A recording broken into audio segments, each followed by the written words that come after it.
We've all heard that cliched saying to keep it simple, right? I actually love this advice, but I've discovered over the years working as a colorist that keeping it simple is usually anything but. Why is this? It's because for filmmakers and colorists, simplified thinking and methodologies are never handed to us ready-made. Simplification is itself a creative act. We use our taste and our knowledge and our experience not to keep it simple, but to make it simple, which is the process we've been discussing in this series. And today we're going to wrap things up by talking about a simplified approach to working with power windows. Let's dive in. So let's talk about some ways we can simplify our approach when it comes to working with power windows. So I've got a couple of shots pulled in here, and we're going to walk through some common scenarios where we might want to use this tool. And I'm going to show you some techniques that I like to use and also give you some mental concepts that are going to help you simplify this process and get better results faster. So the first thing that we're going to talk about here on this first shot is probably the most common situation where you might want to break out a power window. And that's one where we're getting the note, or we've got the impulse that we want to bring our subject out. We want a bit more separation between subject and environment. So the way I might have tackled this when I first started working as a colorist would be to add a new circular power window and shrink it down to go over her face and stretch it out a bit, soften it out, get it right on top of her face, and then go in and add some gain or some contrast to make her pop a little bit more. So there's nothing wrong with this, but we can do better. And I'm going to show you what I mean. So let's get rid of this for now. And the first idea I want to share with you when you're working with power windows is to think photographically rather than graphically, to think in terms of 3 dimensions of light and shadow. And I'll often in this situation actually take a step back and imagine being back on set and imagine being the gaffer and thinking about how I might tackle this note in that scenario. And in that setting, probably the simplest solution I could use would be to bring in some negative fill onto the fill side of her face so that I don't have to bring any more firepower into the frame, and I can just knock things down around her, which is going to give me the same net effect of separating subject from background a bit more. So let's give that a try. I'm going to do a new circular power window here, and I'm going to set my aspect on this window to 0. And this is another thing that you're going to see me do on all of our windows today. I'm going to do everything with circular power windows. I know them, I'm familiar with them. I know the keyboard shortcuts to create new ones. I work really well with them because it's all that I use. And you can do almost anything you want to do with a window with a circular power window just by knowing where the right adjustments can be made. So that's another way you can simplify your power window workflow. So now that I've drawn this effective vertical grad in my frame and softened it out and roughly positioned it, I'm just going to go to my primaries bar here, and I'm going to drop my gain down until I feel like I'm getting the desired result, where I feel like I'm adding some negative fill into the frame without whacking too much of the key side of her face. So something like that. And this is a perfect example to me of the type of adjustment that I like to make with power windows, which A, are photographic in nature and have a photographic counterpart and model and aren't just a graphical adjustment I'm slapping on top of the image, and B, are thinking in terms of reducing things, in terms of taking things away rather than building things up.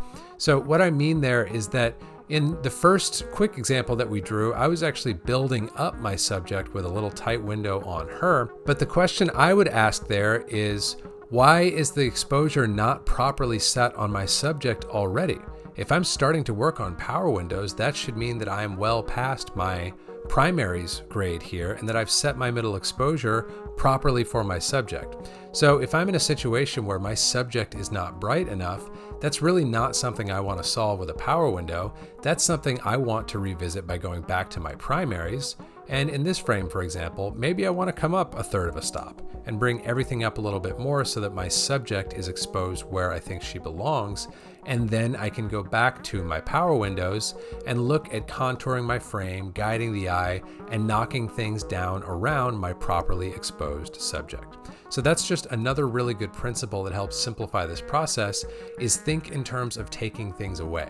If you're having to build things up or add more into the frame, you probably want to go back to your primaries and make sure that you've set your base exposure where you truly want it.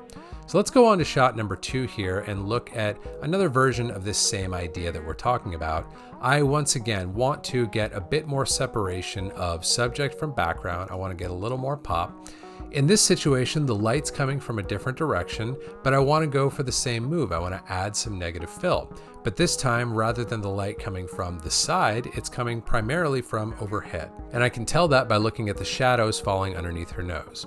So once again, I'm going to add a new node with a circular power window. I'm going to set my aspect this time to 100 so that I'm getting, in effect, a horizontal grad. And I'm going to do a very similar maneuver to what we did in that last frame to just kind of fly in some soft negative fill so that as the light falls off from top to bottom, it's receding a bit and I am guiding the eye more up toward our subject. Once again, I'm thinking photographically, I'm thinking in terms of light. I'm using a soft, broad shape that doesn't require any tracking. No one's ever going to be able to detect this shape because it's just too soft and it's not moving at all. So I'm kind of ticking all of my personal boxes when it comes to working with windows that do exactly what they need to do and are undetectable to the viewer. So let's look at one final example here on frame number 3 as kind of a counterexample to where we started on number 1, where this is a situation where I really have set my exposure where I want it to go. I don't really want my exposure to come up any further because I've got some hot backlight coming in over here. But even at this exposure, I feel like I'd like my subject to be exposed up just a little bit. So I'm going to add a circular power window once again. But as in our other examples, I'm going to make sure before I start making my adjustment that I'm at least thinking about this photographically rather than as a shape that I'm slapping an adjustment inside of. So I'm going to think about this adjustment as bringing in some bounce or some fill underneath or just in front of our subject here so that she's getting some reflected light back from whatever the hot source is back there behind her, and we're building her up a little bit in comparison to the environment around her.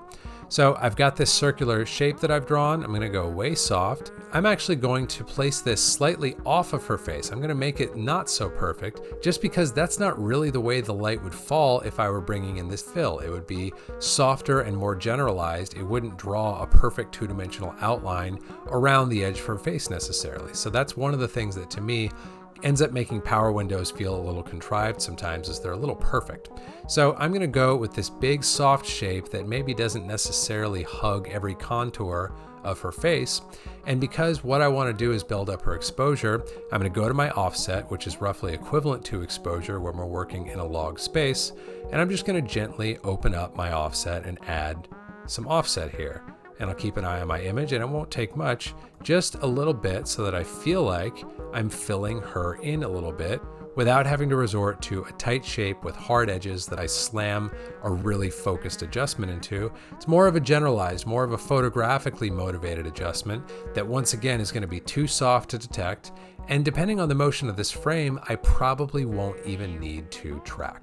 So those are some principles that really help me to get better results faster and to simplify my thinking when it comes to working with power windows. I hope this series has given you some fresh ideas on how to think about, communicate, and implement your vision when you're grading.